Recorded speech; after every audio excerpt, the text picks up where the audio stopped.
Tout le monde m'entend ou pas? Ouais, pardon. Eh ben, merci à tous d'être présents. L'amphi est quasiment plein, ça fait plaisir. Merci à l'organisation, à Laurie, avec qui j'ai déjà collaboré. Alors, je crois pas que c'était l'année dernière, il me semble que c'était il y a 2 ans. En janvier 2023, non? Il me semble, il me semble. Et il y avait un petit peu moins de monde, donc je suis ravi aujourd'hui. On va toujours parler des pirates, je suis désolé, mais en même temps, vous êtes là pour ça.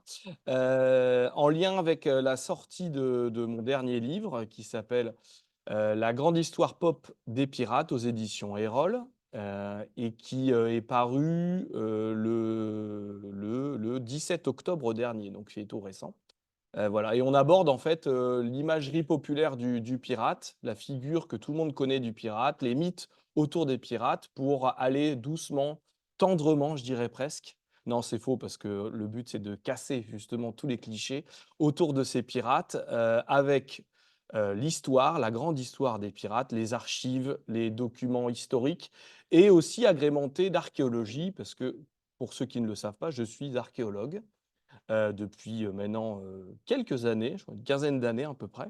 Et depuis 2019, j'ai monté un programme de recherche avec plusieurs collègues qui s'appelle Archéologie de la piraterie, qui est un programme de recherche universitaire, devenu aussi une association pour justement récolter des fonds, faire de la valorisation, faire des conférences, etc. Et on a la chance depuis 2022 de travailler sur un contexte archéologique unique au monde qui se trouve à Madagascar, sur une île au nord-est de Madagascar qui dépend de Madagascar, qui s'appelle l'île Sainte-Marie, et qui est assez incroyable parce qu'elle rassemble à la fois des épaves coulées par les pirates et un repère de pirates, c'est-à-dire un campement de pirates. Et nous y sommes allés pour la première fois en mai 2022.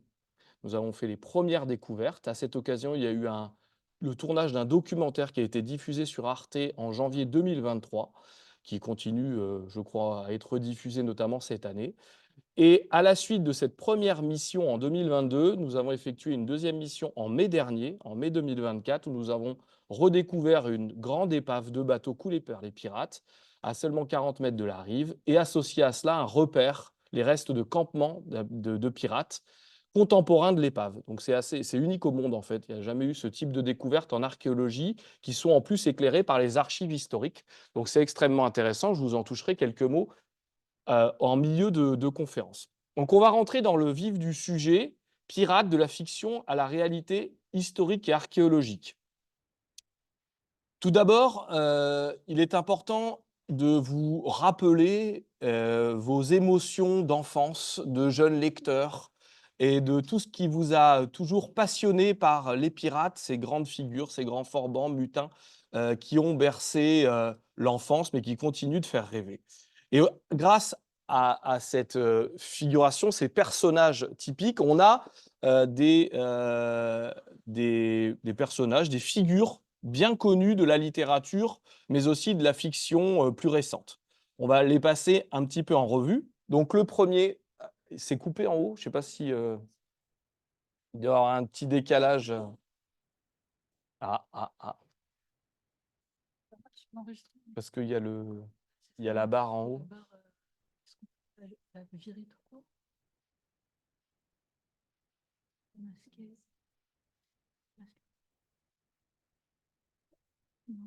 Vous avez reconnu Long John Silver avec sa béquille. On peut juste la descendre.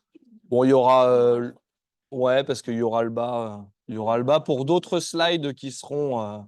On va voir comment on va faire. Donc Long John Silver, mais là ça passe plus. Si. Rackham le Rouge de, évidemment, l'album d'Hergé, Tintin, Le secret de la licorne et le trésor de Rackham le Rouge dans les années 40. Donc je n'ai pas précisé, donc John Silver avec ce petit problème technique, c'est évidemment le personnage emblématique de l'île au trésor, Treasure Island, qui a été publié pour la première fois en 1883, un roman à succès de Robert Louis Stevenson, qui a d'ailleurs été de nombreuses reprises adapté, réadapté à la fois en livre, mais aussi au cinéma et à la télévision. Vous avez le troisième personnage dans l'ordre d'apparition la plus connue, qui est le Capitaine Crochet de l'œuvre de Disneyland, de Walt Disney, bien sûr. Mais on n'oublie pas qu'il est apparu pour la première fois en 1904 dans l'œuvre de J.M. Barrie grâce à la pièce de théâtre Peter Pan et Wendy, Peter et Wendy, et ensuite réadapté en roman en 1911. Et c'est aussi ce personnage et la présence de ce crochet qui va animer un petit peu l'imaginaire collectif sur la présence de ces fameuses balafres, cache-œil, crochets et autres que, évidemment, tous les pirates ont, vous l'aurez compris. Ensuite, vous avez... ouais, on voit pas très bien, mais bon, c'est pas très grave. Est-ce qu'on peut peut-être un peu couper la lumière sur l'écran? Peut-être que vous verrez mieux, non? Parce que moi, j'ai un écran qui fonctionne parfaitement, mais c'est mieux? La lumière fut, la lumière repart. Ah, ça va à tout le monde? Ouais, super, on est dans le noir. Bon, interdit de prendre des notes du coup. Donc, d'autres personnages de fiction, vous l'aurez peut-être partiellement reconnu, le Barbe Rouge des années 60, la bande dessinée française, associé en clin d'œil au Barbe Rouge d'Uderzo et de Goscinny, qui apparaît, je crois, pour la première fois en 1964 dans Astérix le Gladiateur, et qui est évidemment le clin d'œil au personnage éponyme, avec évidemment le cache-œil. Et puis ensuite, on a le personnage de la famille pirate, qui est plus récent, hein, là je crois que c'est dans les années 2000, de Victor McBurney, pardon, sur l'île de la Tortue. Et puis enfin, Luffy de One Piece, qui est le pirate qui révolutionne, qui a révolutionné, je crois, en 1997 pour la première fois dans le manga, donc One Piece de Eiichiro Oda, le personnage et la figure du pirate. Aujourd'hui, tous les enfants connaissent One Piece et finalement, il a ringardisé un autre personnage, parce que vous le savez, il n'est pas présent, mais je le fais apparaître, Jack Sparrow. Il a poussé dehors Jack Sparrow, qui lui est arrivé en 2003 pour la première fois dans le premier opus de Pirates des Caraïbes, et qui, lui, évidemment, a une figuration, un vestimentaire un peu plus traditionnel, on va le dire. Et ce qui est intéressant avec tous ces personnages, c'est que les clichés sont là, ils apparaissent à un moment, et puis ils s'effacent au fur et à mesure, finalement, de notre 21e siècle. Et on évacue la jambe de bois, le cache-œil, le crochet, pour faire apparaître d'autres clichés, le bandana, les dreadlocks, le côté remasterisé, futuriste presque de One Piece, avec des pirates qui évoquent parfois une réalité, mais aussi beaucoup de fantastique. Sur le précédent, quand même, c'est important de le dire, il a un chapeau de paille. C'est une réalité historique. C'est-à-dire que le chapeau, à l'origine, sur les bateaux, qu'ils soient pirates ou non, il était là pour se protéger du soleil. Tous les pirates n'avaient pas de tricorne, de bandana et autres. Ça, c'est la fiction. Ils en avaient, oui, mais pas tous, loin de là. Ils pouvaient avoir un chapeau de paille. Le chapeau de paille, ça fait moins rêver, ça fait moins vendre, hein. Donc là-dessus, on peut reconnaître au mangaka Eiichiro Oda d'avoir un petit peu relancé ce vestimentaire intéressant. Bon, évidemment, le jean et la balafre sur la joue ou sur le torse, on reste dans l'imaginaire collectif. On va passer en revue quelques films divers et variés. On commence notamment, parce que le cinéma, c'est ce qui véhicule aussi cette image, dans les années 30, avec Errol Flynn, les premiers films en noir et blanc, dits de Cap et d'épée sur mer, finalement, retranscrivent bien cette image idéalisée du pirate, et notamment l'idée du gentil pirate et du méchant pirate. Voilà. Donc ça, c'est extrêmement intéressant aussi. On a le décor qui est planté. Ce que vous ne savez peut-être pas, c'est que, on va en parler après, mais sur ces tout premiers tournages hollywoodiens des années 20-30, on a des reproductions de peintures du début du XXe siècle qui sont là pour justement retranscrire cette atmosphère qui avait été créée par ces peintres qui sont à l'époque, d'ailleurs, dans les années 20-30 déjà disparus, mais qui sont les premiers à avoir, au-delà des écrits de Robert Louis Stevenson ou de J.M. Barrie, mis en place une atmosphère autour des pirates. Le supplice de la planche, le galion attaqué, le trésor enterré, le combat à l'épée, etc. Et en fait, on apprend dans les archives d'Hollywood que ces peintures sont mises carrément sur le tournage pour que les acteurs et le réalisateur prennent vraiment en main un petit peu cette imagerie qui commence déjà à s'élever au début du XXe siècle. D'autres films, notamment, là, c'est le début de la firme Walt Disney, avec dans les années 50 le long John Silver qui va incarner ce côté burlesque finalement du pirate, reprenant évidemment la figure un peu ridicule du capitaine Crochet avec le crocodile. On aura ensuite, dans les années 80, le pirate de Polanski, qui reste une référence aujourd'hui, notamment pour ses décors et ses costumes. Évidemment, reprenant totalement le côté très riche du pirate avec le capitaine de Polanski, Hook et la revanche du capitaine Crochet, qui, je pense, rappelle beaucoup de souvenirs à tous ceux qui l'ont vu, et la figure de Dustin Hoffman, qui vraiment incarne le pirate un peu à la Bartholomew Roberts, c'est-à-dire un pirate qui était toujours vêtu de rouge, de broderie en or, etc. On a ce côté vraiment luxueux du pirate. Le Cutthroat Island, qui est un film, L'île aux pirates en français, qui est diffusé pour la première fois en 1994, je crois, et qui est intéressant non pas pour le côté athlétique de l'acteur, mais pour la figure de Gina Davis, donc l'actrice américaine, qui est pour la première fois la femme pirate héroïne d'un film. Il faut attendre 1994, c'est quand même entre guillemets triste. Aujourd'hui, on a quand même largement avancé. Mais c'est un nanar, hein, c'est-à-dire que c'est un film qui est quand même fait rigoler. Voilà, il y a un côté un peu exagéré à tous les niveaux. Mais voilà, on a quand même, d'ailleurs, je crois que c'était un bide, mais on a quand même le personnage de la femme pirate qui est mis en avant et c'est important de le rappeler. Et puis évidemment, l'écrasant succès de la firme hollywoodienne Disney de Pirates des Caraïbes avec le fabuleux Jack Sparrow. Je crois qu'on en est donc à 5 épisodes, peut-être un sixième. Il redéveloppe encore la franchise. Voilà, c'est assez incroyable. Et en fait, tous ces films que je vous ai évoqués et ces personnages d'œuvres de fiction sont basés sur des livres contemporains de la présence des pirates. C'est-à-dire que les pirates, on va le rappeler tout de suite pour éviter de perdre un petit peu les gens dans la chronologie.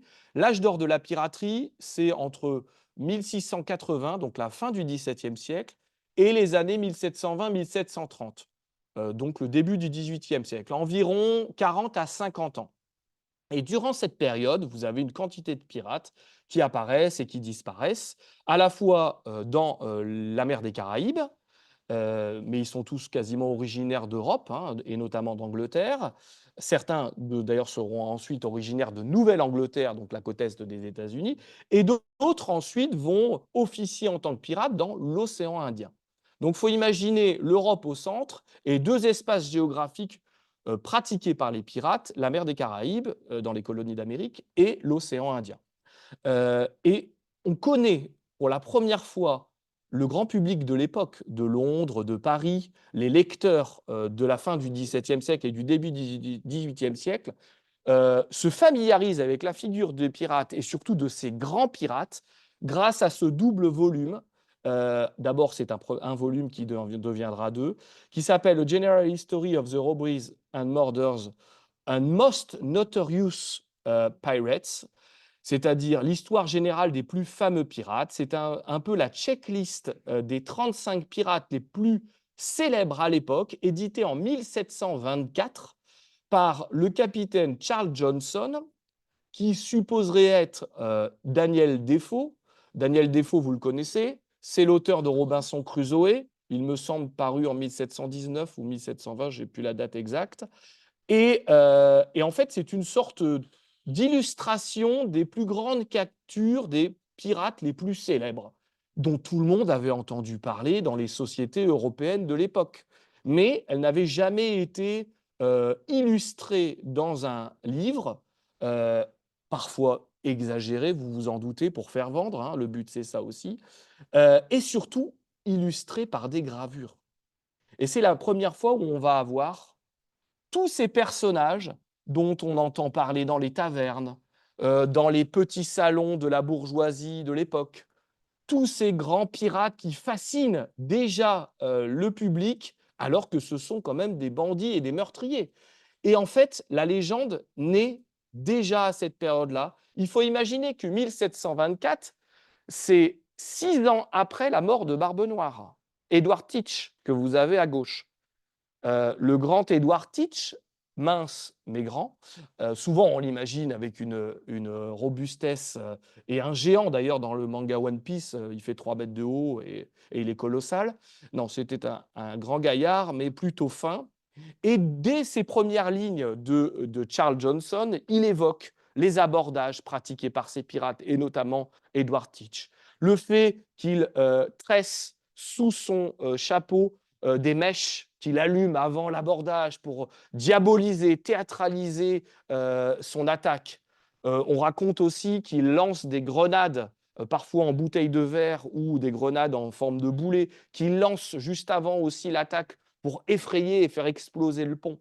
Et on a tous ces détails-là dans le livre de Charles Johnson qui fascine en fait totalement le public.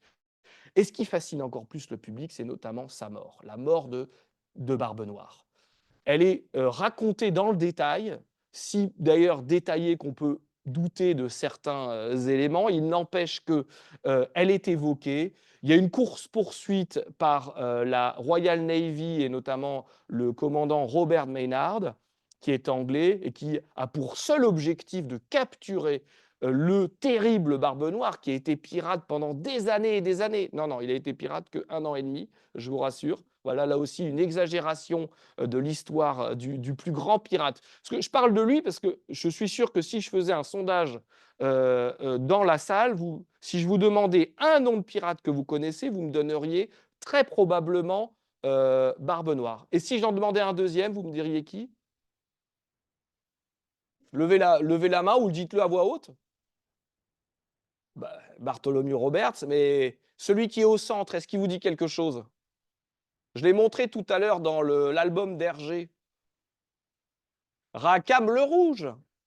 Jack Rackham, qui est un véritable pirate, alors redessiné par Hergé, de manière assez sympathique d'ailleurs, mais c'est un vrai pirate qui a d'ailleurs inspiré le pirate de fiction le plus connu aujourd'hui, qui est Jack Sparrow, puisque c'est un pirate qui détestait se battre et qui avait fortement envie de profiter de sa condition de mutin.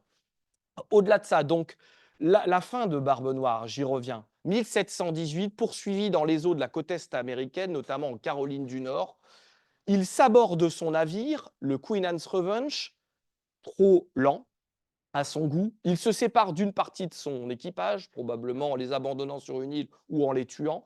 Et derrière, il part sur l'Adventure, son autre navire. Il faut imaginer que les pirates ont souvent 2 ou 3 navires, c'est-à-dire plusieurs capitaines qui naviguent ensemble.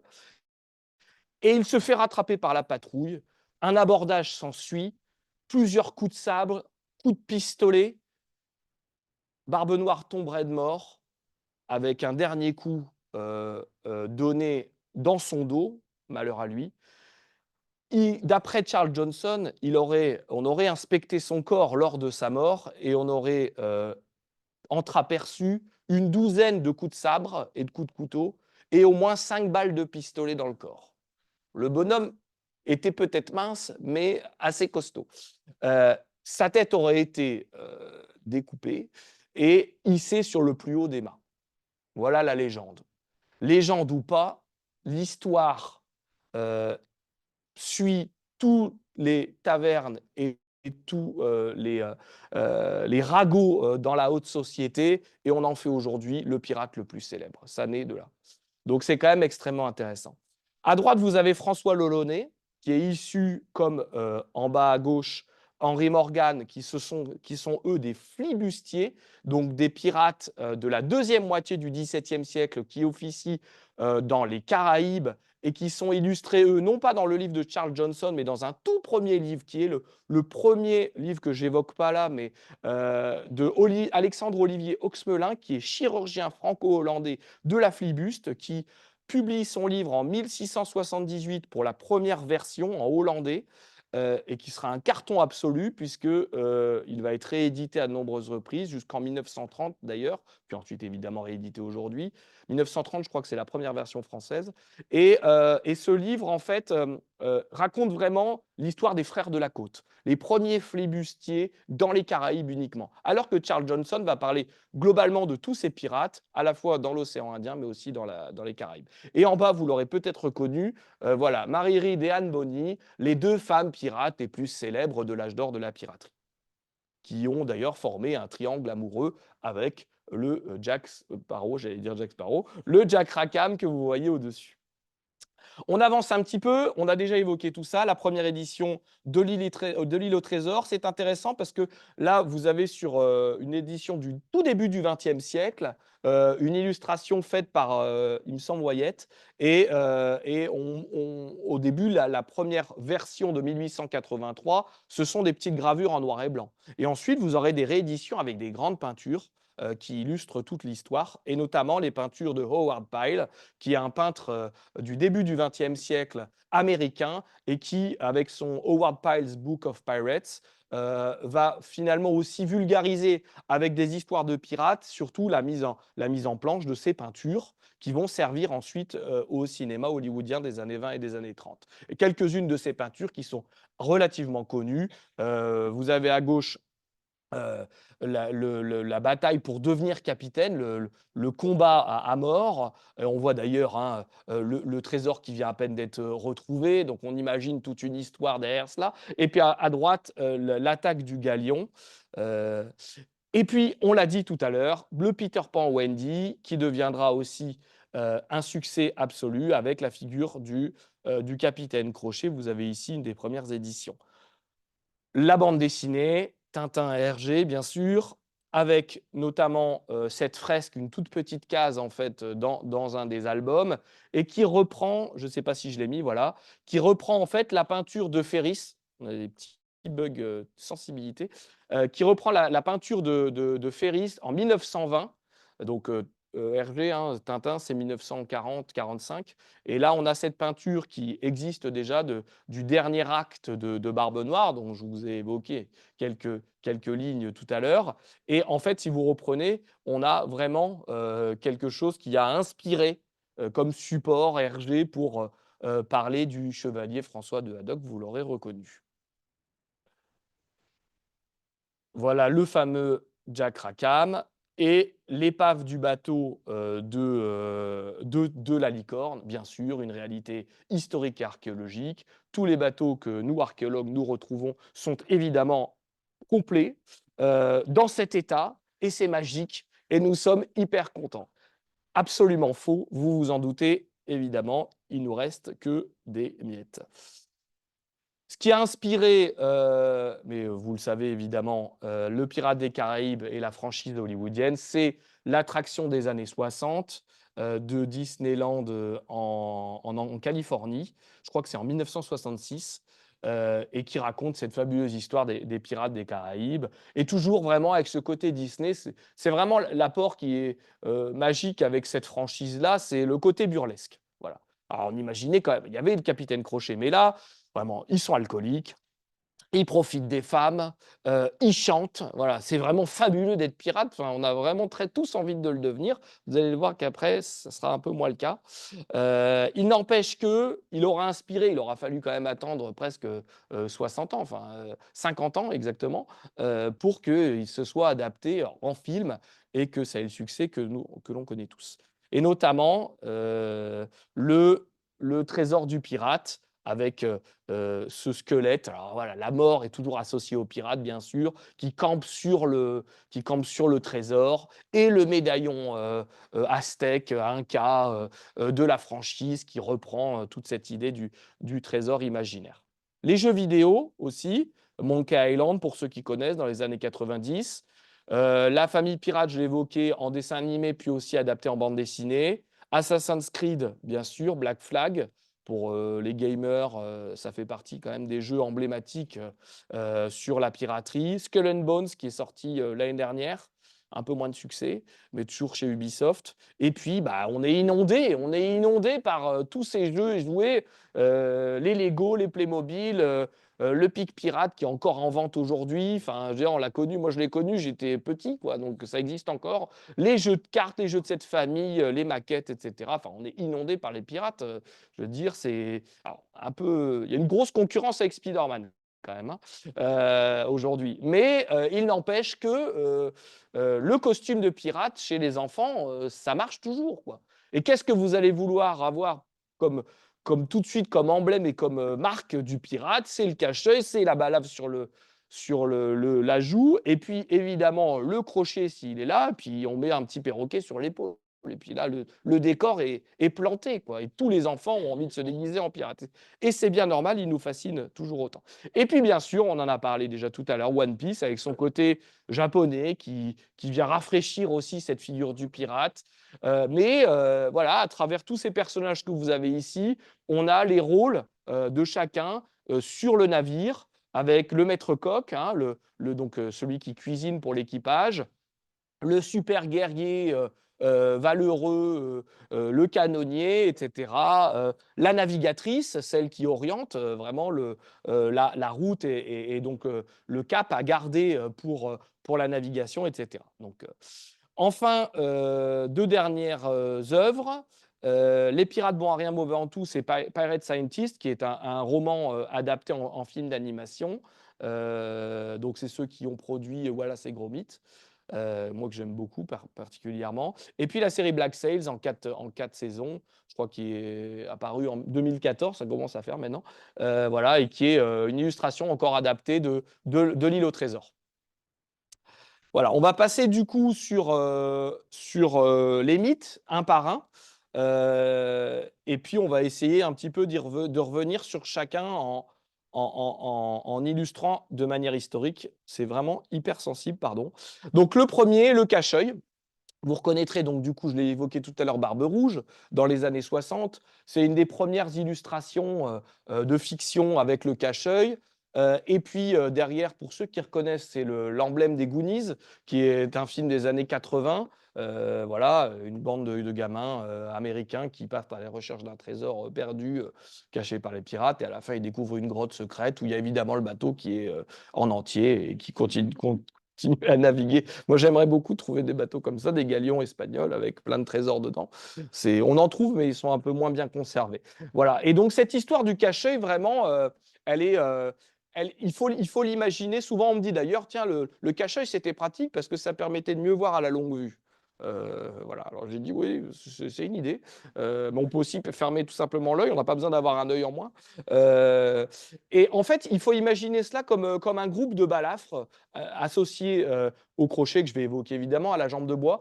Tout ceci est lié au métier de marin. Le pirate est un marin. Le pirate, si il est embauché en tant que membre d'équipage, c'est parce qu'il a des connaissances. Déjà, faut imaginer qu'on s'affiche pas pirate partout, hein. On évite de le dire parce que bon, on peut être potentiellement recherché.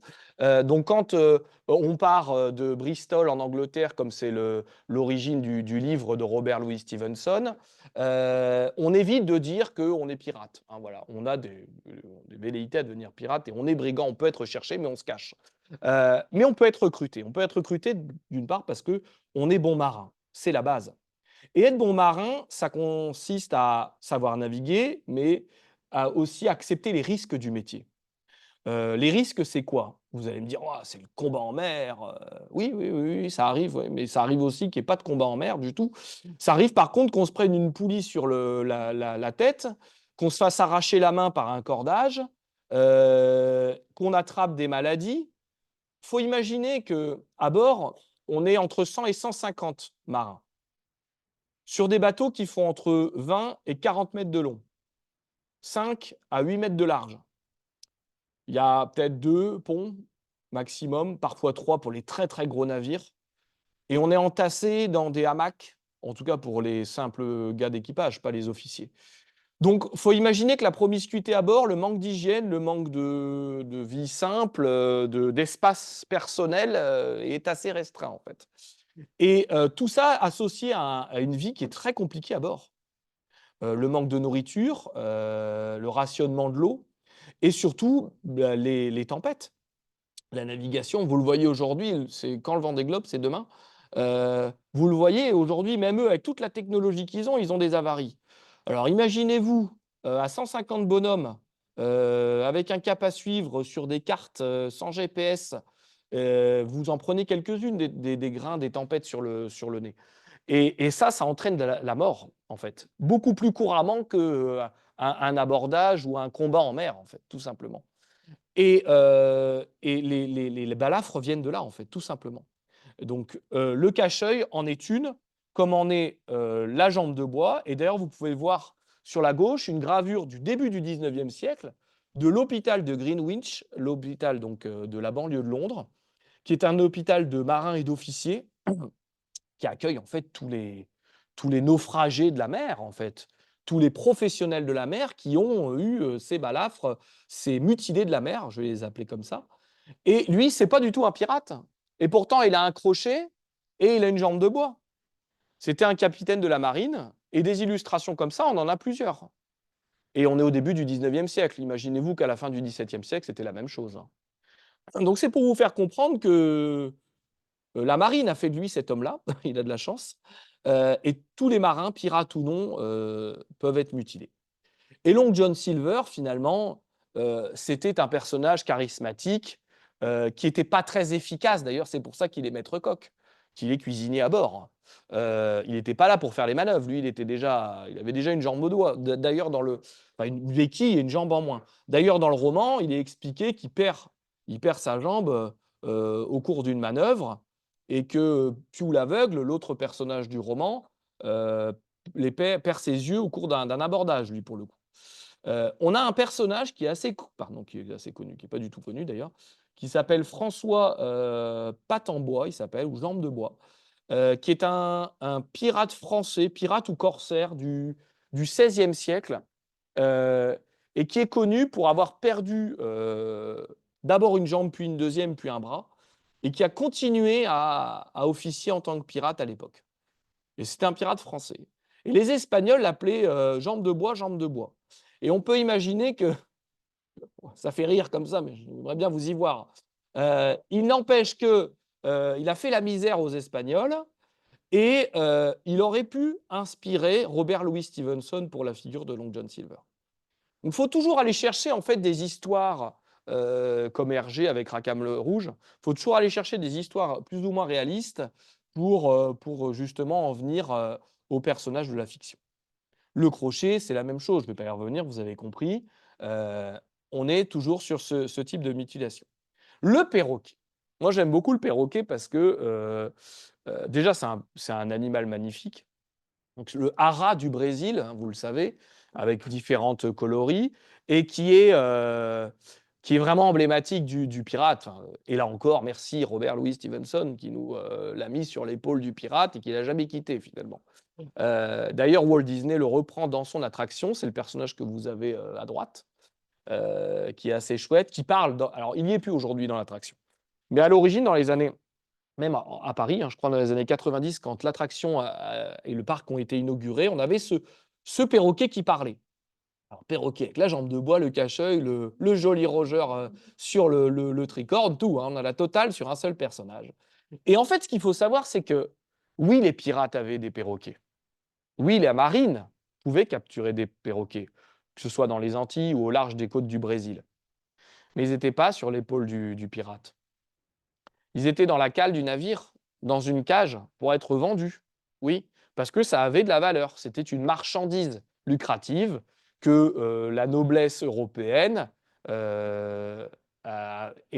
pour laquelle elle était intéressée tout simplement, parce que ça pouvait faire amuser la galerie, parce que c'est un animal domesticable facilement, qui parle, qui parle. Donc il peut répéter. Et la fameuse phrase dans l'île au trésor, c'est pièce de 8, pièce de 8, qui en fera d'ailleurs la monnaie des pirates, alors que, bon, c'est encore un autre mythe, mais alors que c'est juste une pièce espagnole pouvait parfois être dévaluée et que les pirates affectionnaient pour le troc et les échanges. Donc ce perroquet, il a vraiment une histoire assez fascinante. On le voit d'ailleurs sur un capitaine de la marine au centre, sur une gravure du XVIIIe siècle, qu'ils pouvaient tous tout simplement les ramener. On avait aussi des singes à bord, oui, bien sûr. Alors on peut imaginer, je ne viens pas casser complètement le mythe, hein, mais on peut imaginer le macaque, le singe qui gambade comme dans Pirates des Caraïbes sur les cordages, sur les voiles, évidemment. Il ne va pas s'échapper de toute façon. Mais voilà, il faut sortir un peu de cette image du perroquet vraiment mis sur l'épaule et qui ne bouge pas et qui est là pour amuser l'équipage. Non. D'ailleurs, pour la petite anecdote, sur une des épaves corsaires de la baie de Saint-Malo, qui ont été fouillées dans les années 2000, fin 90, début 2000, les épaves de la Natière, pour ceux qui connaissent, on a sur un des bateaux qui s'appelle la Dauphine, qui a coulé en 1704, le reste d'un squelette de macaque qui a été retrouvé. Voilà. Sur l'épave. Imaginez-vous, c'est tout petit, hein. Il avait été complètement pris dans la vase et les archéologues l'ont retrouvé et ont retrouvé, je crois, 70% du squelette, voilà, qui était là et qui prouve qu'on avait ces animaux à bord. Alors après, apparemment, il viendrait peut-être du détroit de Gibraltar, mais en tout cas, bon, difficile à dire s'il était en cage ou pas au moment du naufrage. Le Jolly Roger, donc le fameux drapeau pirate, crâne, sabre croisé, tibia croisé, que tout le monde connaît aussi et voit dans toutes les œuvres de fiction, à la fois sur les tricornes, sur les voiles dans One Piece, parfois sur les entrées de coffres, sur les boutons de veste, etc. Bon, il n'en est rien.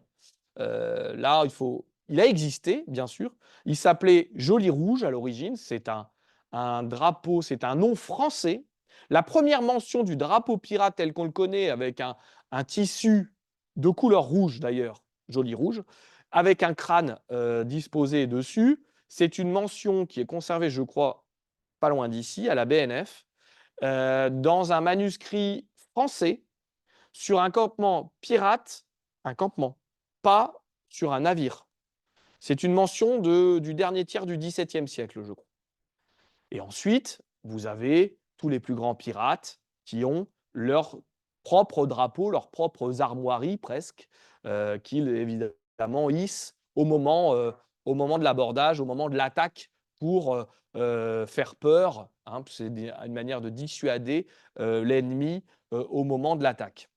Mais par contre, vous l'avez uniquement sur le drapeau et pas ailleurs. Moi, j'aimerais aussi avoir ça sur tous les types de supports, mais ça n'est pas le cas. Le rhum, oui, les pirates étaient alcooliques.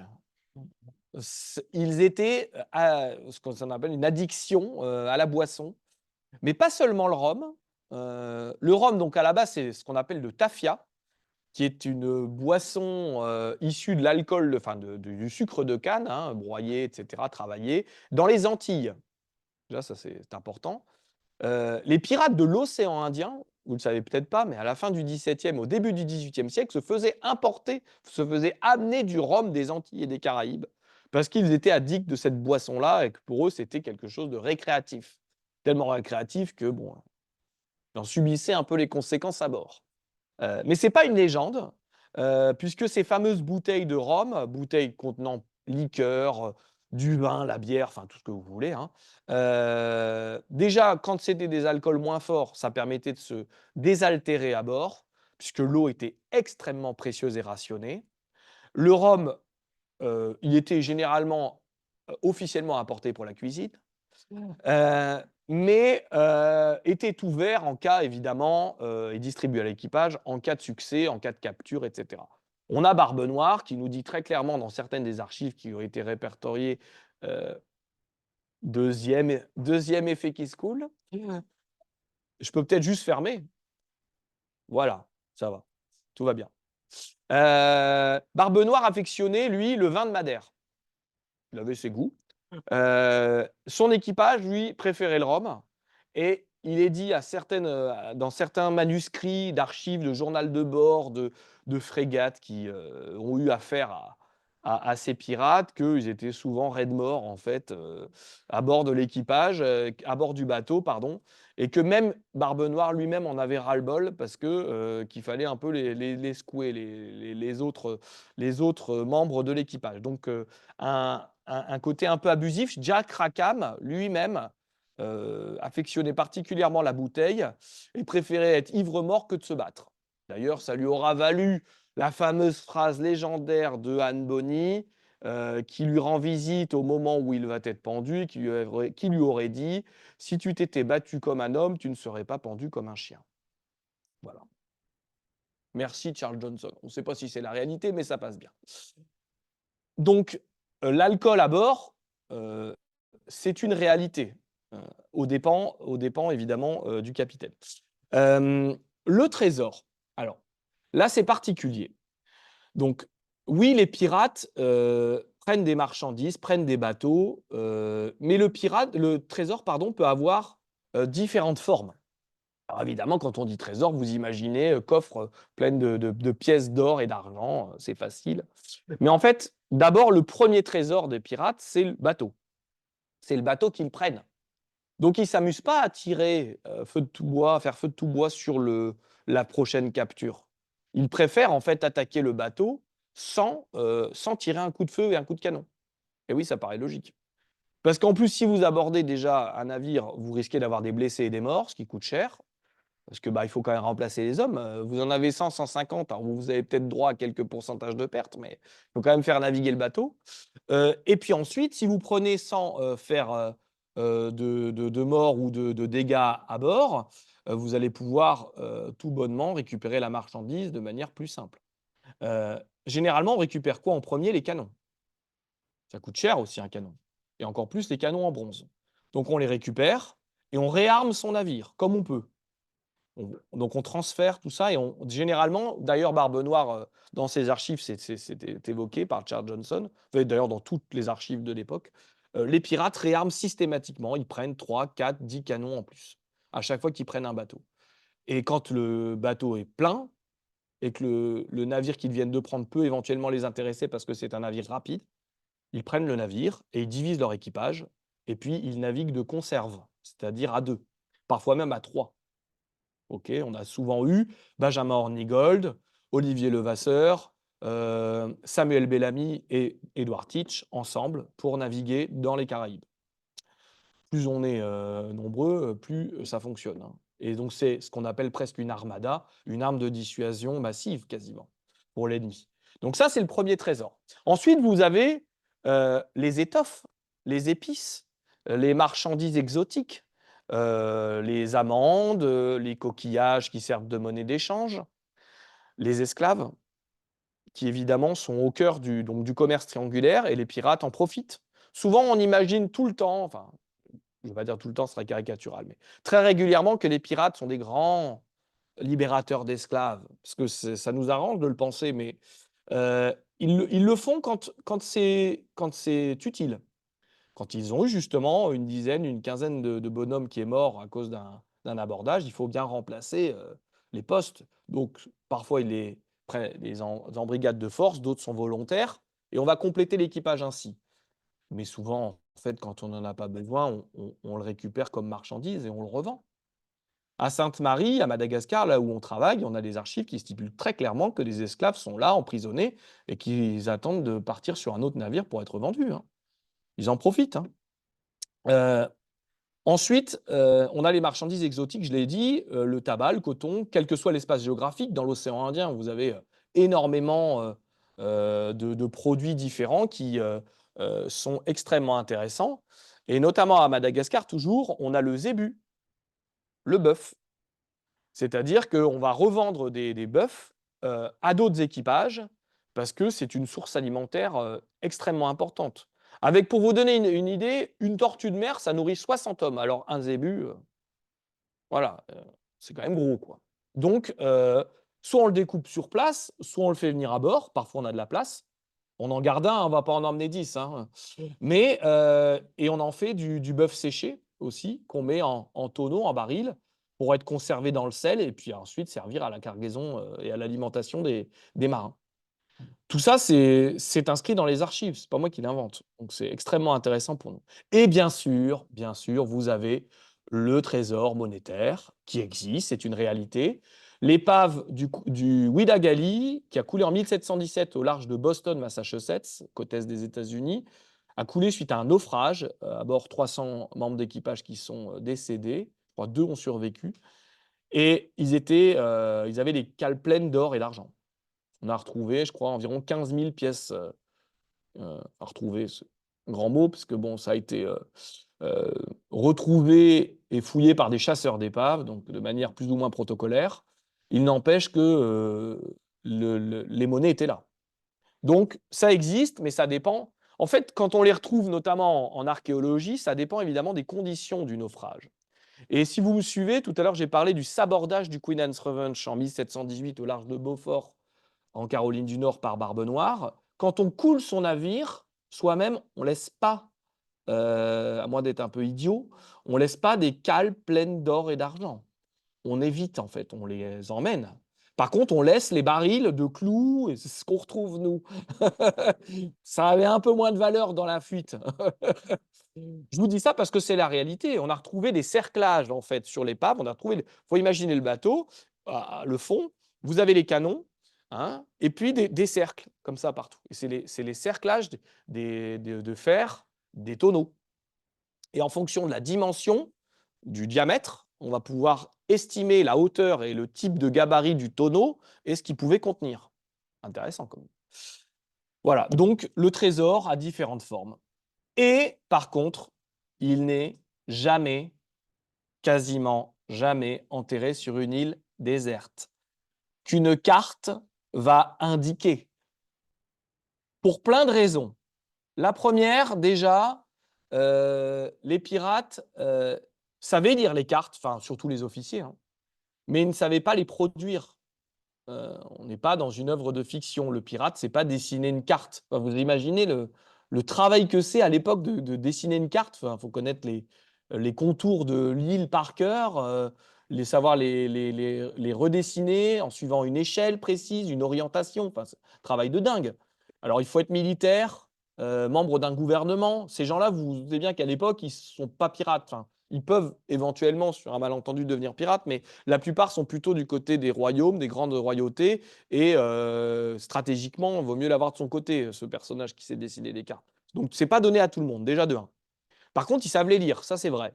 Donc, ils ont très bien pu récupérer une carte existante et ils se sont dit, tiens, là, on va enterrer notre trésor. Mais comme je vous l'ai dit, le trésor peut avoir différentes formes et natures. Donc, enterrer des épices et des étoffes, ça va pourrir, quoi. Donc, systématiquement, c'est vraiment caricatural et moi, je pense même que ça n'a quasiment jamais existé.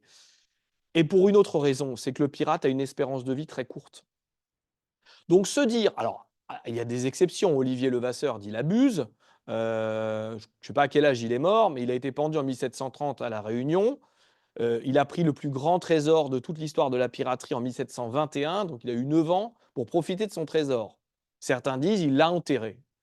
Je veux bien, mais en 1730, il vend ses services comme simple timonier. D'ailleurs, il est reconnu comme ça et ensuite emprisonné et pendu. Donc ça veut dire que soit il avait été pas très économe pour avoir pris 5 millions ou 5 milliards de dollars de trésors estimés à la compagnie orientale des Indes portugaises, soit il a fait des mauvais placements. En fait, il faut imaginer que le trésor pirate, quand il est accumulé, déjà, il est partagé au sein de l'équipage. Le butin est partagé. Chacun a le droit à sa part. Et les blessés, une double part. En fonction, oui, c'est un modèle social-démocrate, c'est formidable. Ça n'empêche pas de suivre quand même la hiérarchie à bord et d'écouter le capitaine, hein, parce que souvent on imagine que tout le monde a. Alors, tout le monde a le droit à la parole, mais il y en a un qui décide, c'est le capitaine, hein. Donc, bon, le vote majoritaire, ça existe, mais ça dépend aussi de la stratégie qui est demandé et puis des suites. Alors c'est sûr que quand vous vivez dans ces conditions, vous avez bien compris, et que vous trouvez rien de rien, aucun bateau, il y a une petite mutinerie qui va s'annoncer, quoi. On va imaginer que le capitaine ne prend pas forcément toujours les bonnes décisions. Il n'empêche que pour le trésor, faible espérance de vie, une nature différente, c'est-à-dire pas forcément des coffres de pièces en or, et puis ensuite savoir où l'enterrer, et puis imaginer, espérer en tout cas y retourner. Bon, voilà, ça fait quand même. Non, tout ça, c'est quand même lié, encore une fois, aux œuvres de fiction qui ont pris plaisir, notamment Robert Louis Stevenson, première intrigue du roman, une carte qui est retrouvée dans un coffre, indiquant d'un X forcément l'emplacement de cette carte mystère. On sait bien évidemment où est-ce qu'il y a les latitudes et longitudes sur la carte, et on monte une expédition pour aller retrouver le trésor, bien sûr. Donc voilà. Euh, la carte secrète, je viens d'en parler. On en est loin, bien sûr. Et encore plus, les énigmes et les cryptogrammes. Parce que ça, c'est la. Donc, je vous ai parlé d'Olivier Levasseur, dit Labuse, qui est l'un des plus grands pirates français, en tout cas l'un des plus connus, donc, qui a lui officié dans l'océan Indien. Et il aurait, le jour de sa pendaison, crié à la foule: Mon trésor, à qui saura le prendre? Et aurait lancé un cryptogramme qu'il aurait lui-même habilement dessiné et écrit, imaginé. Euh, et le fameux cryptogramme se serait retrouvé dans les affaires de famille d'une noble des Seychelles, pour ensuite être publié en 1936 dans un livre d'un archiviste de la BNF, réédité en 1961 dans un livre de vulgarisation, et depuis, il est sur Internet. Voilà. Voilà. Alors, j'ai mis le scarabée d'or à droite de Edgar Allan Poe, qui est la recherche finalement du trésor de William Kidd, publié en 1843, pas dire de bêtises, bien avant Robert Louis Stevenson. 1823, Irving Washington, qui est connu pour avoir écrit Le Cavalier sans tête, vous connaissez Sleepy Hollow, et qui écrit une nouvelle, donc en 1823, Les Déterreurs de trésors, toujours à la recherche du trésor du capitaine Kidd. Donc 1823, 1843, 1883. Il y a un complot là. 20 ans, 40 ans, et 40 ans. Bref, aujourd'hui sur Oak Island, une émission que peut-être certains connaissent, les chasseurs de trésors, ils cherchent toujours le trésor du Captain Kidd en Nouvelle-Écosse. Voilà. Parce qu'en fait, c'est comme ces histoires, vous savez, des Vikings qui ont longé le bord de Seine. Dans tous les villages qui ont un bord de Seine, qui sont riverains de la Seine, les Vikings ont brûlé le village. C'est marrant. Et bien là, dans toutes les îles des Caraïbes et de l'océan Indien, vous avez une histoire de pirate avec le trésor qui est enterré. C'est simple, c'est comme ça. On travaille notamment, donc, nous, à l'île Maurice et à Madagascar, mais aussi à La Réunion et aux Seychelles. Et partout, il y a une histoire de trésor, et ils ont tous le trésor de la Buse. Voilà. Et cet été, il y a eu quand même quelque chose d'assez extraordinaire. À la fois dans les médias réunionnais et les médias mauriciens, vous avez eu quasiment au même moment deux équipes de chasseurs de trésors qui ont trouvé le trésor de la Buse. Alors, je ne sais pas si vous en avez entendu parler, mais donc l'île Maurice, c'était des gravures sur des rochers en bord de mer. Ils ont travaillé avec des archéologues, je ne les connais pas personnellement, mais il n'empêche qu'ils ont fouillé au détecteur de métaux, une des méthodes de travail des archéologues, c'est connu, et ils ont trouvé une boîte de conserve avec des roupies indiennes du 19e siècle. Et là, d'un coup, le trésor de la Buse, bon, c'est mort, quoi. Donc, et à partir du moment où ils l'ont trouvé, ils en ont moins parlé. Enfin, c'était un peu. Et au même moment, à La Réunion, on a un historien amateur qui est persuadé d'avoir trouvé dans une zone de l'île des rochers avec des restes de chaux, donc la chaux, hein, le liant en maçonnerie, qui abriterait forcément le trésor en dessous, le trésor de la Buse, et il y a un caillou qui est en forme de crâne juste devant. Et il m'a montré la photo. Et moi j'ai dit, mais je ne vois pas de crâne. Donc en fait, on croit que ce qu'on a envie de croire et de voir, en fait. C'est ça. Et donc ces histoires de la Buse, nous, depuis qu'on a monté notre travail en 2019, je peux vous dire sans mentir que tous les mois, quasiment, on reçoit des mails de gens qui ont déchiffré le cryptogramme. Donc on pourrait écrire un roman, une histoire sociologique. En tout cas, ça occupe les gens. Voilà. Ça, c'est important. Voilà. Allez, on va parler un petit peu d'archéologie. Donc, petite promo, mais vous le voyez à moitié, mais ça, c'est mon livre qui est sorti l'année dernière, en octobre 2023, qui s'appelle Pirates aux éditions Alizio, et donc le deuxième aux éditions Erol qui est installé à droite. Et je vais vous parler un petit peu, bon, du coup, ça a été un peu tronqué, mais vous allez essayer de deviner en tout cas. Mais je me demande si on ne peut pas au moins la déplacer plus bas, non? Comment? Bah, c'est pas un PowerPoint, je ne sais pas ce que c'est. Comment? Où est-ce que vous voyez plus? Ah ouais, eh.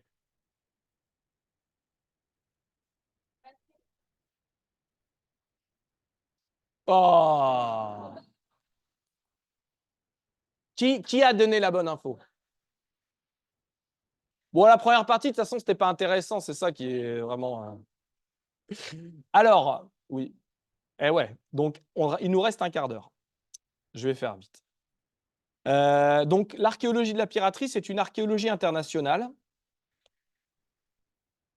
Et mais maintenant, du coup, les animations passent plus. Si? Ah, voilà. Donc, vous allez avoir la carte de répartition des 8 épaves pirates inventoriées, découvertes par l'archéologie et donc associées aux archives historiques, vous vous doutez bien. Puisque ce qu'il faut savoir, c'est que ce soit les chasseurs d'épaves, chasseurs de trésors, et les archéologues, on a malheureusement un point commun, c'est que pour travailler sur les pirates, on s'occupe de quoi? On s'intéresse à quoi? Aux archives. Aux archives et évidemment aux informations administratives, les journaux de bord et autres. Et généralement, la première source, c'est le capitaine Johnson, 1724, qu'on va relire et on va s'intéresser aux naufrages qui sont indiqués dans le livre de tel ou tel pirate. Et là, tous les pirates, comme par hasard, sont des pirates connus. Vous les voyez, hein, William Kidd, on en a parlé, Edward Teach, Samuel Bellamy, Bartholomew Roberts, Olivier Levasseur d'Illabuse, John Bowen Condon, c'est des moins connus, mais ils sont aussi dans les 35 biographies de Charles Johnson. Donc c'est assez marrant parce que tous ces chercheurs, avec des guillemets pour certains, s'intéressent vraiment à la même source en fait et partent de cette source-là. Et nous, on va s'intéresser particulièrement à l'océan Indien. Ouais, c'est bon. On a d'abord évidemment la fouille sous-marine. Vous avez bien compris, on parle majoritairement d'épaves de bateaux. Cette archéologie de la piraterie est née dans les années 60 grâce à des chasseurs d'épaves, ensuite par des programmes universitaires de la côte est des États-Unis, parce que c'était des universités qui étaient spécialisées dans l'archéologie sous-marine. Donc l'épave, c'est un moyen de travailler sur ces pirates. Puis ensuite, vous avez les fouilles terrestres, qui sont beaucoup moins développées en termes d'archéologie de la piraterie, évidemment. Aujourd'hui, on a une fouille d'un campement flibustier sur l'île de Saint-Martin, dans les Antilles françaises. Quelques zones sur la côte est des États-Unis, dans la vallée dans la baie de Chesapeake. Enfin, voilà, faut imaginer côte est des États-Unis. Et puis après, c'est l'océan Indien et c'est notre travail à Madagascar. On a très très peu de choses. On a l'île de Tortuga au Venezuela, pas en Haïti, pas l'île de la Tortue, c'est une autre, ça s'appelle la Tortuga, au Venezuela où les chercheurs espagnols, très bons chercheurs, ont travaillé sur des tavernes en fait de bord de plage. Ils ont retrouvé pas mal de choses qui sont liées justement aux navigateurs et aux contrebandiers qui passaient par là. Faut imaginer, on imagine tout de suite le saloon, hein, la taverne, hein, avec les filles à l'étage, tout ça. En fait, c'est en bord de mer, c'est implanté dans des cases, dans des cabanes, campements vétustes, hein, des tentes. Comment? Des paillotes, c'est le bon mot, des paillotes. Ils avaient l'autorisation, eux, de s'installer. Ils abîmaient moins le littoral. Donc, des paillotes, je ne l'avais pas.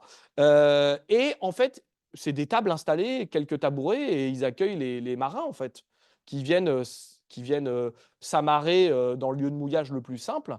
Et bah, il y a un échange, ils payent, et puis ils ont le. Alors, ils n'ont pas le logis, mais ils ont au moins la nourriture et la boisson. Et ils s'installent. Et c'est ça, en fait, les tavernes. Et on découvre que, d'ailleurs, dans ces tavernes, on a énormément de céramiques différentes venant du monde entier. C'est-à-dire que sur la Tortuga au Venezuela, on va avoir de la porcelaine chinoise, de la céramique portugaise, espagnole, italienne, française, de Nouvelle-Angleterre, etc., etc. Et tout rassemblé au même endroit. Et en fait, c'est lié, c'est pas que le tavernier, avait de la vaisselle du monde entier, vous imaginez bien. C'est les pirates aussi qui pouvaient venir avec leur propre vaisselle et manger, dans leur bol, comme ça se faisait dans l'Antiquité, quoi. Avant, on notait, presque avec une pointe, son nom sous l'assiette ou le bol, pour dire: «C'est le mien», en fait. Et là, il faut imaginer la même chose. Ils ne gravaient pas, mais ça leur appartient. C'est le mobilier de bord, ce qu'on appelle. Il faut toujours distinguer dans une épave la cargaison, ce qui va être revendu, du mobilier de bord. Le mobilier, les objets servant à l'équipage. Et ça, c'est extrêmement intéressant. Donc vous avez la fouille terrestre et puis évidemment la post-fouille, c'est l'archéologie qui le décide, c'est l'étude en laboratoire des objets et de toutes des informations que l'on va collecter sur le terrain, qu'on peut pas, quand on a 3 semaines de travail, 2 semaines de travail, on ne peut pas tout faire sur le terrain. Donc on emmène beaucoup, beaucoup, beaucoup de choses, généralement beaucoup de photos parce que les objets, on les laisse sur place, ce qui ne nous appartiennent pas, ils appartiennent au pays où l'on fouille. Et on emmène tout ça et on finit le travail, bah, là, pour le coup, en France métropolitaine, quoi. Quelques exemples d'épaves. Donc, on a le Speaker à l'île Maurice qui a fait naufrage en 1702 à 2,5 km de la côte. Et puis à Madagascar, l'île Sainte-Marie, l'épave STM2, parce qu'elle n'a pas d'identification à ce jour, qui est coulée vers 1720. C'est l'épave sur laquelle on travaille actuellement. Donc, je resitue Madagascar, l'île Sainte-Marie, hein, la baie, qui s'appelle la baie des Pirates en 1730. C'est pas moi qui l'ai nommé ainsi. Il y avait déjà de la pop culture chez les Français des années 20-30. Et vous voyez bien la baie enclavée. Et nous, on va travailler sur l'île aux Madames qui est à l'entrée de la baie. Au fond, vous avez une petite île, hein, au centre de la baie qui s'appelle l'île aux Forbans. C'est encore pas moi qui l'ai nommée ainsi. Elle est nommée ainsi sur les cartes qui sont pareil conservées à la BNF juste à côté, hein, au service des plans et des cartes. Donc la baie des Pirates, l'île aux Forbans, et nous on est sur l'îlot Madame qui est à l'entrée là ici et qui est rejointe par deux digues. Et en fait, cette îlot Madame, c'est vraiment le repère des pirates. Donc on le sait, hein, on a des archives qui nous expliquent que dès la fin du XVIIe siècle, entre 1690 et 1720 précisément, on a des pirates qui sont sur l'île. Et en fait, c'est un pirate qui installe son comptoir de contrebande, Adam Baldrige, qui est un pirate anglais qui a de grandes connexions avec la Nouvelle-Angleterre, avec Boston, et qui décide de s'installer là et de faire du commerce noir, du marché noir, de la contrebande. Il va attirer, grâce à toutes ces connexions, les plus grands pirates des Caraïbes et de l'océan Indien.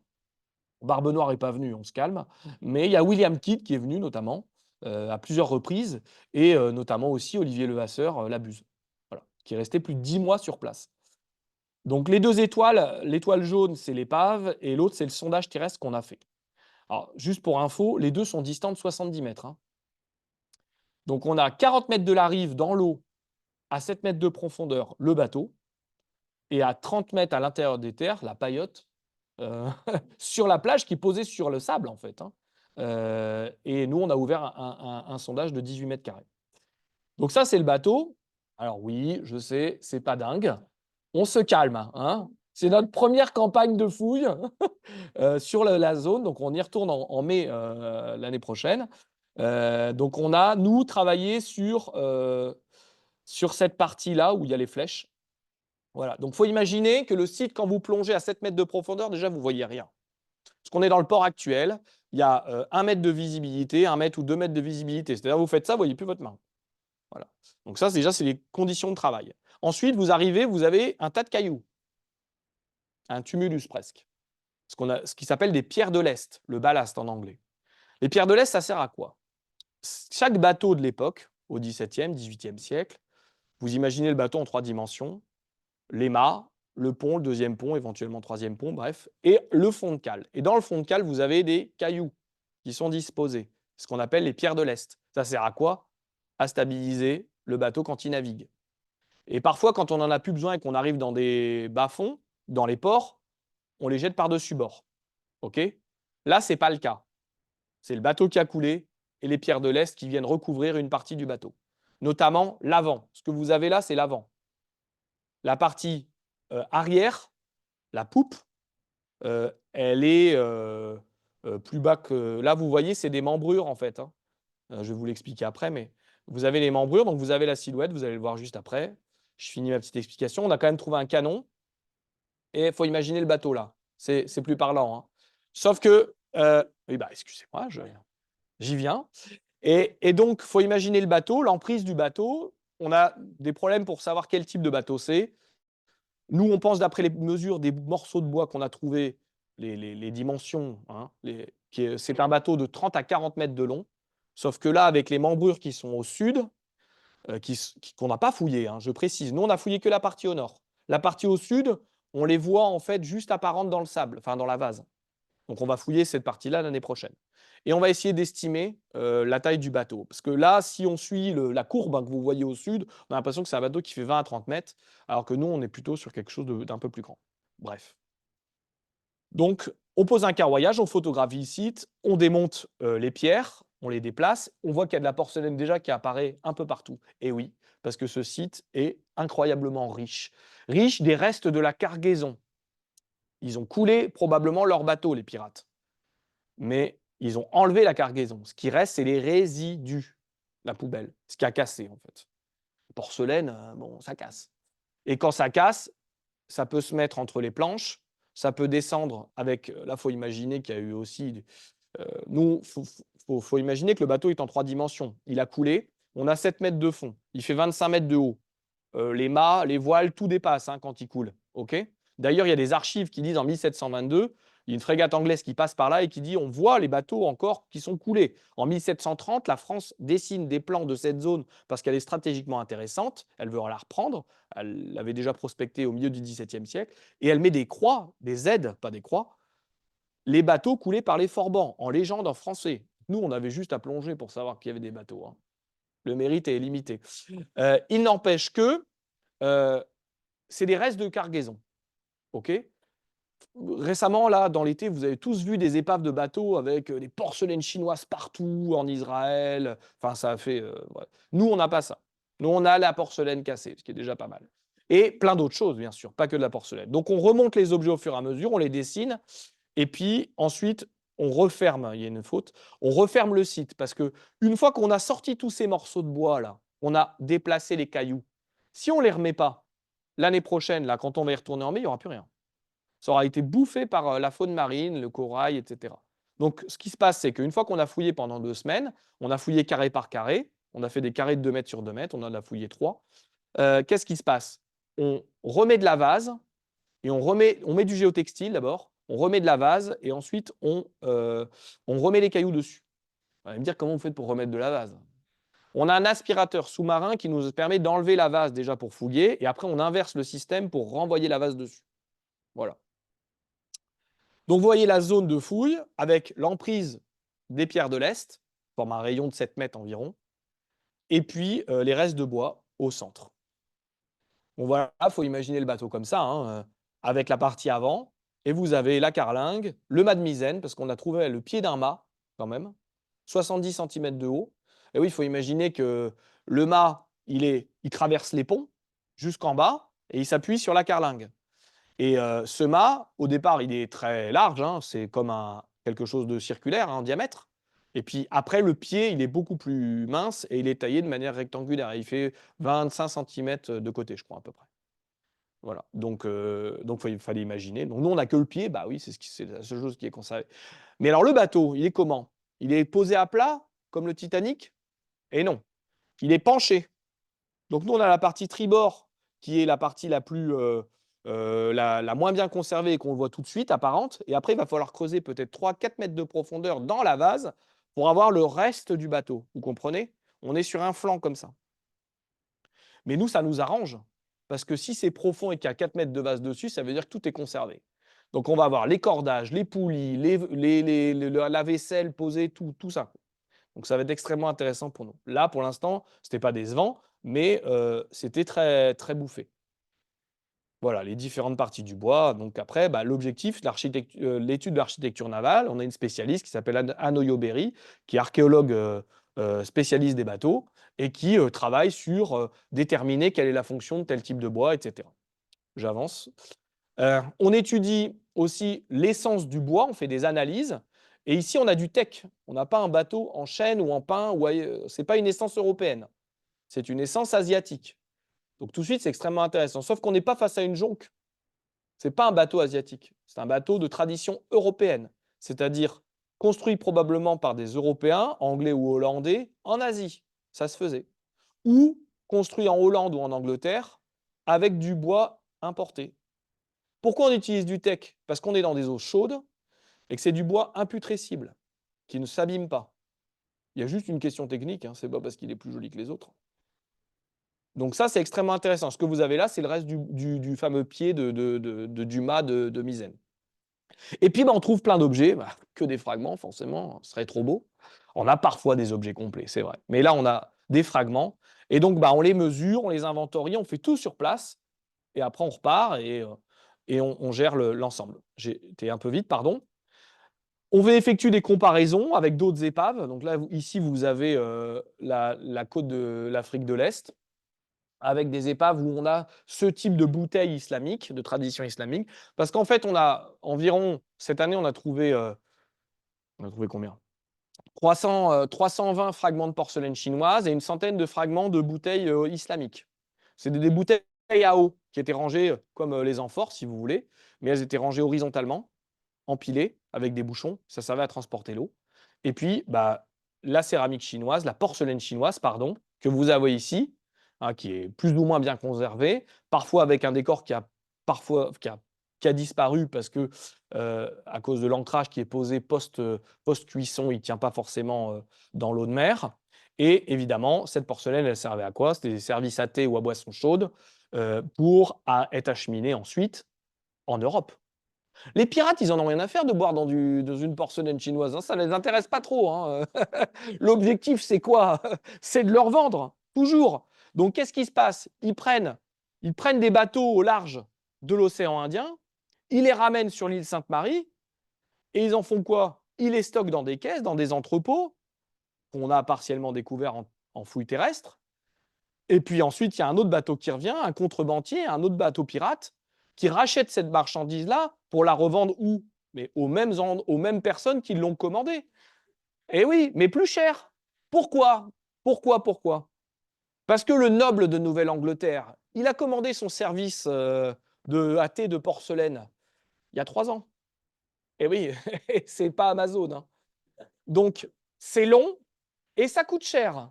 Et en plus, malheureusement, elle n'arrive pas parce qu'elle est capturée par les pirates.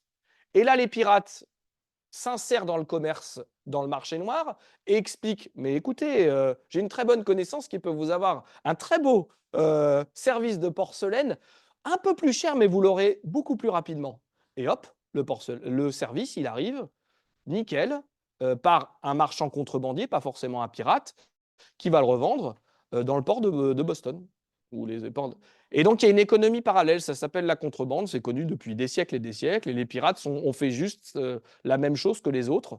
Et Adam Baldridge, dirige ce comptoir de contrebande de 90 à 1697. Et il y en a d'autres ensuite qui prennent le relais. Voilà. Et ce que nous, on a trouvé, c'est les années 1710-1720. Ce n'est pas la période d'Adam Baldridge, on le sait. Donc ça veut dire qu'il y a eu d'autres commerces qui ont continué avec la même façon de fonctionner. On retrouve quoi aussi? On retrouve des restes de coquillages, les cauris, les fameux cowrie shells en anglais, C-O-W-R-Y, cowrie shell. Ce sont des petits coquillages qui servent de monnaie d'échange. On a une noix de coco aussi, qui s'est brisée au remontage, qui servait de bol, donc c'est intéressant. Et puis on a des amandes. On a un sac d'amandes qui s'est complètement déversé entre les tas de pierres et qui a été posé à un endroit. Donc il faut imaginer un sac, un baril qui s'est renversé avant le naufrage, bien sûr. Et puis bah, après, ça a été oublié, quoi. Donc tout ça, on fait des études en laboratoire pour. Donc, eh ben oui, moi je suis là pour vous présenter nos recherches, mais je ne suis pas tout seul. On est environ une trentaine à travailler, alors pas tous les jours sur la piraterie, parce on fait ça de manière bénévole. Donc on est tous archéologues. D'autres sont archéologues bénévoles, c'est-à-dire qu'ils ont des associations d'archéologie, notamment dans le Rhône, d'archéologie sous-marine, etc., subaquatique. Moi, je suis archéologue professionnel, mais je ne travaille pas toute la journée sur les pirates. Je travaille sur d'autres choses. Je suis dans un laboratoire privé où j'étudie les objets qui sortent des fouilles en France métropolitaine, mais aussi en Guyane, en Martinique ou ailleurs. Et je prends des congés pour partir à Madagascar pour travailler sur les pirates. Donc pour l'instant, c'est une organisation qui a un programme de recherche universitaire, soutenu par les autorités, mais ça reste une association, donc c'est quelque chose de bénévole. Peut-être que dans 10 ans, je pourrai en vivre, mais pour l'instant, ce n'est pas le cas. Et donc, on est plusieurs et chacun a ses compétences. On a des spécialistes, je vous l'ai dit, de l'architecture navale. On en a d'autres qui sont spécialistes des fortifications dans les Caraïbes. On a un spécialiste de la porcelaine. Voilà, on a plein de gens différents. Donc, c'est un travail d'équipe. Et après, bah, on fait des recherches. Alors là, par exemple, pour donner le cas du speaker, on fait des recherches pour connaître un petit peu le type de bateau qu'on peut avoir sous nos yeux, mais dont il ne reste pas grand-chose. Et puis ensuite, on a la partie évidemment terrestre. Donc moi, personnellement, je ne suis pas archéologue plongeur, ce n'est pas mon métier, je n'ai pas de formation pour le faire, j'ai mes niveaux de plongée de tourisme. Mais si je voulais fouiller, mener une fouille archéologie sous-marine en France, je ne pourrais pas le faire. Parce que je n'ai pas les diplômes pour le faire, c'est une autre formation. Moi, je suis archéologue terrestre et spécialiste des objets. Donc, je confie ça à des professionnels de l'archéologie sous-marine. Ça ne m'empêche pas d'aller plonger et de travailler avec eux, mais je ne vais pas diriger les opérations. Et après, bah, on écrit tous le rapport. Il y a un rapport de fouille. Donc là, il est en ligne, hein, par exemple, sur notre site internet. Vous pouvez aller le consulter. Il y a 370 pages. Formidable. Voilà. Et qu'on a. Donc, faut juste comprendre que là, depuis qu'on est rentré au fin mai, début juin, on l'a rendu fin octobre. Donc en 5 mois, on a tous écrit, rédigé et tout est fini, quoi. Donc c'est en plus de notre travail. Donc on a passé beaucoup de temps, le soir notamment, à travailler sur ces pirates, mais ça nous passionne, donc on ne compte pas nos journées. Donc voilà, vous avez les restes d'un campement pirate. Alors, campement, c'est le mot vulgarisé, on va dire, des restes de cases, comme on dit là-bas, parce que ce sont sur le modèle de cases traditionnelles malgaches, hein. Et on a trouvé une première et une deuxième case sur des phases qui se suivent, des phases archéologiques d'occupation. Mais tout ça, c'est dans les 5 ans, dans les 5 ans, c'est-à-dire entre 1715 et 1720, quoi. Alors, on le voit, nous, dans la stratigraphie. Il faut imaginer l'archéologie terrestre, hein, on a des couches, hein, comme un millefeuille qui s'additionnent, et nous, on travaille sur ces couches. Alors, en France métropolitaine, vous allez fouiller à Paris, vous allez avoir 7 mètres de stratigraphie. Nous, on a 30 cm. C'est un peu plus facile, mais par contre, c'est que du sable. Alors, les couches de sable, en fonction des couleurs, etc., c'est pas facile. Et dans chaque couche, et dans chaque trou de poteau, dans chaque structure archéologique, on va retrouver des objets, des fragments d'objets, et c'est ces fragments qu'on va étudier, analyser. Je me dépêche. Case 1, case 2. On a les restes donc de porcelaine, et on a la même porcelaine qui est sur le campement que celle qui est trouvée sur l'épave. Et donc, c'est contemporain, il n'y a aucun doute. Donc, quand le bateau a coulé dans les années 1720-1721, les pirates en face, ils étaient plus ou moins déjà installés, ils avaient leurs cases et leur organisation. Mais ça faisait déjà 30 ans qu'il y avait de l'organisation sur place. Et ce qui est intéressant, c'est qu'on retrouve plein d'objets différents. Des balles de pistolet, des pierres à fusil qui servent à actionner les armes à feu, des restes de pipes, des pipes à tabac, notamment une qui vient d'Écosse, de Glasgow. Donc ça, on le sait parce qu'on a une marque de fabrique sur le tuyau.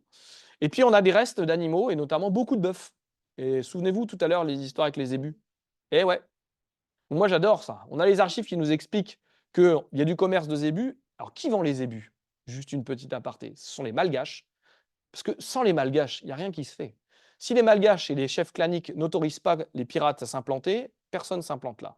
Donc eux, en fait, c'est l'intermédiaire. En bas, vous avez les esclaves noirs qui passent par là, malheureusement pour eux. Vous avez les pirates qui s'installent. Et ensuite, vous avez les chefs claniques malgaches qui disent « Ok, toi, tu peux t'installer là, mais par contre, on va faire du commerce ensemble. Parce qu'il faudrait quand même que ça fasse vivre un peu ma communauté. » Donc, ils vendent des zébus aux pirates. Les pirates continuent à les élever sur l'île aux Madames. On sait qu'on a du bœuf, peut-être de la chèvre ou du mouton, et du porc, ça c'est sûr, et des poules. Il faut imaginer une basse-cour, en fait.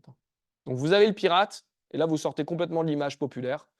Vous avez le pirate qui est là avec son chapeau de paille, sa pipe, et en fait, qui est agriculteur, quoi. Baldridge, il avait des hommes qui s'occupaient des animaux sur place. Pourquoi? Parce qu'après, il les revendait aux bateaux qui passaient. Et c'était un commerce hyper lucratif. Il y a 3 choses qui sont échangées sur place. Le zébu, le canon et la porcelaine. Voilà. Donc vous voyez, on est loin des coffres de pièces d'or, hein. Et ce qui est extrêmement intéressant, il n'y a pas que les ébus qui parlent des Malgaches, il y a aussi, on a de la céramique malgache sur place, qui vient de la Grande Terre. C'est-à-dire qu'on a fait des analyses avec l'université de Fribourg en Suisse, et cette céramique, elle n'est pas locale, elle n'est pas fabriquée à Sainte-Marie par les Malgaches. Elle est fabriquée à Madagascar, sur la Grande Terre, en face. Donc ce sont des importations.